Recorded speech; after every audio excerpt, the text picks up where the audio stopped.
नमस्कार दोस्तों, आइए सुनते हैं अज्ञे के द्वारा लिखी कहानी एक घंटे में। प्रभाकर जब अपने बड़े कोट से नीचे भरा हुआ 45 बोल का रिवॉल्वर लगाकर जेब में पड़े हुए गोलियों के बटुए को हाथ से छूकर एक बार शीशे में अपना प्रतिबिंब देखकर चलने लगा, तब रजनी ने शीशे में उसके प्रतिबिंब की ओर उन्मुख होकर कहा, कब लौट आओगे? प्रभाकर ने शीशे में पड़ते हुए रजनी के प्रतिबिंब की ओर दृष्टिपात करके कहा, अभी घंटे भर में चला आऊँगा। क्यों, भूख बहुत लगी है क्या? रजनी ने कहा, नहीं वैसे ही, कहकर चुप हो गई। प्रभाकर ने धीरे से पुकारा, रजनी, और एक बार शीशे की ओर मुस्कुराकर खटाखट सीढ़ियों से नीचे उतर गया। रजनी दीर्घ निर्विश्वास छोड़कर उठी और किवाड़ की संकाल लगाकर फिर अपने स्थान पर बैठ गई। उसके सामने दो पुस्तकें खुली पड़ी थी, एक हैरोल्ड लास्की की कम्युनिज्म और दूसरी भवभूति का उत्तर रामचरित।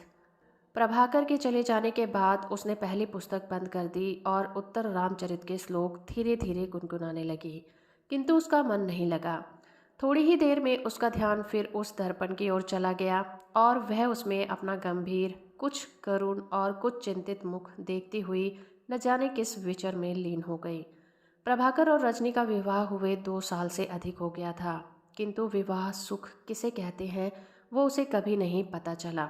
उसे तो अभी तक यही अनुभव होता रहा कि एक सिपाही का जीवन कितना कठोर हो सकता है। रजनी अच्छे और धनी घर की बेटी थी, इसीलिए उसकी ट्रेनिंग वैसी ही थी और उसके विचार भी वैसे ही थे। पति के घर में आकर उसने देखा कि जिन सिद्धांतों को वो अब तक अटल समझती आई थी, उनका जरा सा भी मान नहीं था। यहाँ राजा की शक्तिमत्ता में, सरकार की निष्पक्षता में, धन की सत्ता में कुछ भी श्रद्धा नहीं थी। यहाँ निर्धनों और अछूतों की ही पूछ होती थी। यहाँ मजदूर और किसान ही सबसे बड़ी शक्ति गिने जाते थे। पहले तो रजनी को इससे बड़ा आघात पहुंचा। वो लड़कियों के एक कॉलेज में पढ़ी हुई थी और उसके मन में वही अहम मान्यता का भाव था जो कि प्राय ऐसे कॉलेजों की लड़कियों में होता है। घर की संस्कृति से ये भाव नष्ट नहीं, पुष्ट ही हो गया था। यहाँ आकर जब उसने ये ढंग देखे, तब पहले तो उसके मन में साधारण विरोध भाव उत्पन्न हुआ, किंतु पति से तर्क करने पर जब वो बार बार हारने लगी, तब उसका भाव एक दृढ़ विद्रोह में परिणत हो गया। वो प्रत्येक बात में पति के मत का खंडन करती और अपने मत की पुष्टि के लिए कॉलेज में पढ़ी हुई किताबों से संदर्भ दिखाया करती। प्रभाकर उन सब वारों को सहज ही सह लेता और हंसी हंसी में रजनी के तर्कों का खंडन कर देता।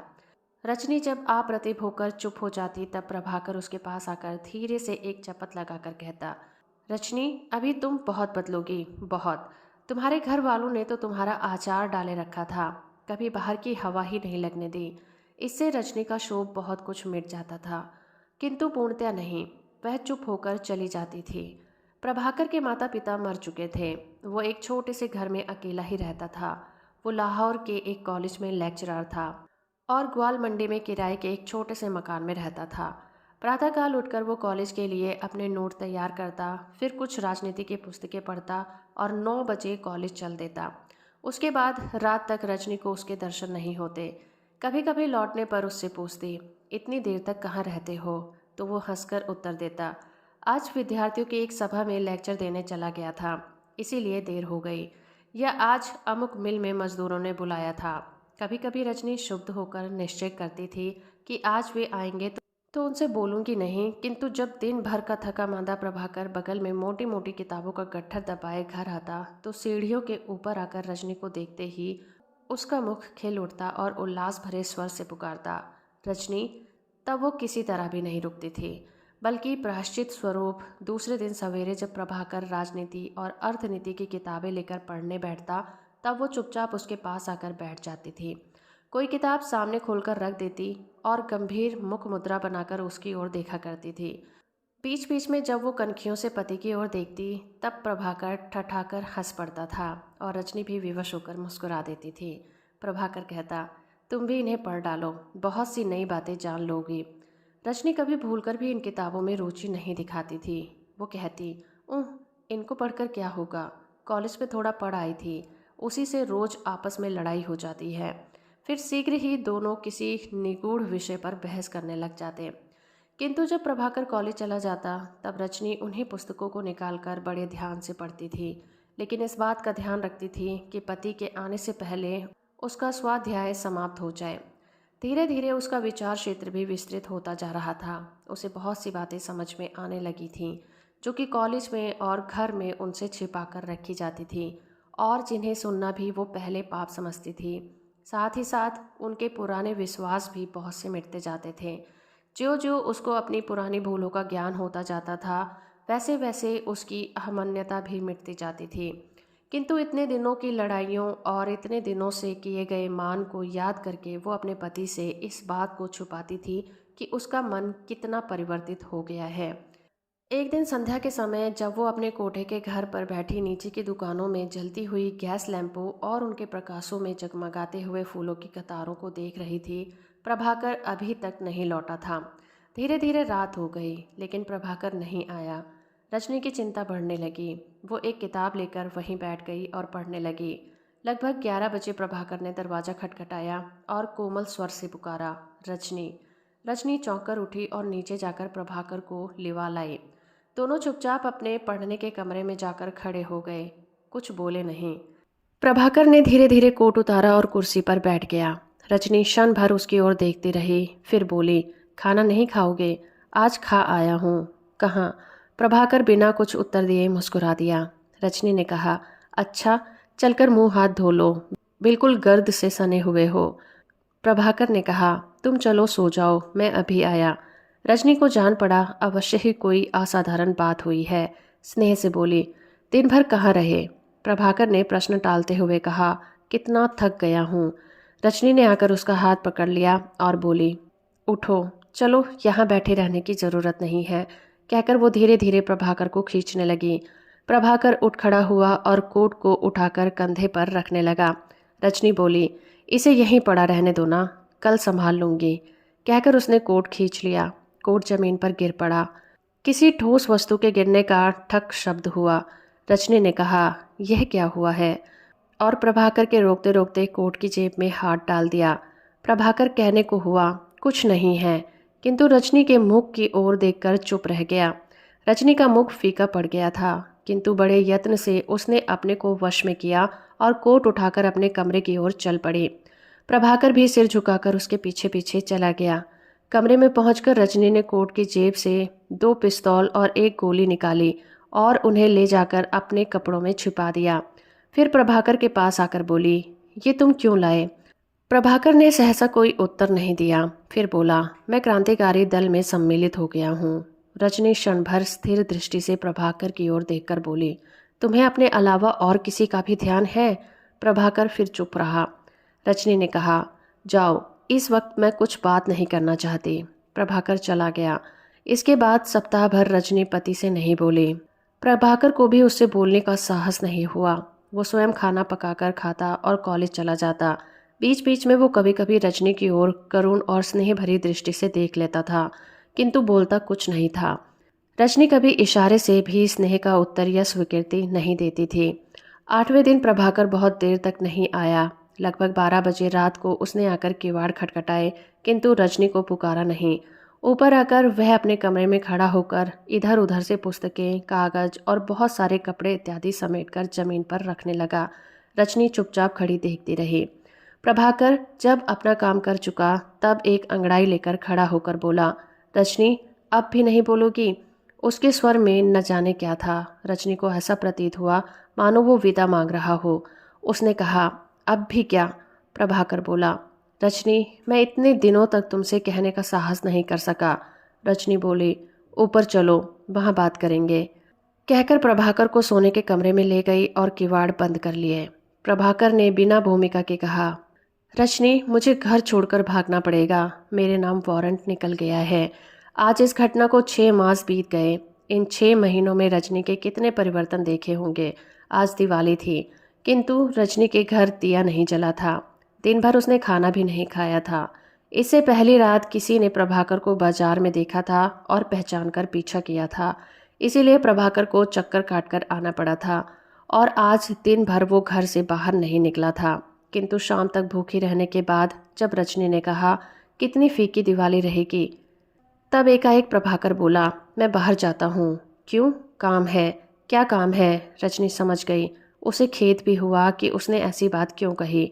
वो बोली, अब बैठे रहो, यहीं से दूसरों की दिवाली देख लेंगे। तुमने तो दूसरों को सुखी करने का व्रत लिया है ना।